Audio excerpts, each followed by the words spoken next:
ভাই তো শীত লাগছে না? ঠিক আছে? তো শীত লাগছে না? না, শীত লাগবে কেন? কেন ভাই? ধরো আমার তো বিশাল শীত লাগছে। আরে পাগলা, আমার শীত লাগবে কেন? গার্লফ্রেন্ড আছে না, কথা বললে এমনি গরম লাগে আমার। তাহলে শীত লাগার কি বলছো? শীত লাগবে না, তুমি ওষুধ এটা। তা ভাই আমার একটা সেটিং করে দে। সেটি হ্যাঁ তোমার নাম্বার আছে একটা? হ্যাঁ হবে বলছি। আমার নাম্বারটা দিয়ে দে। আচ্ছা ঠিক আছে, একটু পরে করছি। হ্যাঁ ঠিক আছে। আচ্ছা শোন, আমি নাম্বারটা তো হোয়াটসঅ্যাপ পাঠিয়ে দিচ্ছি, 10 মিনিটের মধ্যে চলে যাবে। এখন যা ফট কথা বলছি না আমার, এখন শীত লাগছে না, ফট। হ্যাঁ বলো।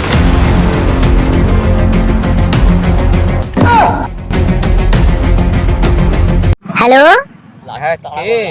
আমার বান্ধবী এই নাম্বারটা দিলো আমাকে, বললো ফোন করতে। আপনি কি বলবেন বলছেন? হ্যাঁ তাহলে বলবো। হ্যাঁ বলো। আই লাভ ইউ সোনা। তুমি কি পাগল নাকি? কেন? তুমি জানো না আমার বিয়ে হয়ে গেছে, আমি একজন বুড়োই মানুষ, আমার 73 বছর বয়স, তুমি আমার সাথে প্রেম করবে বলছো? No, no, no, no.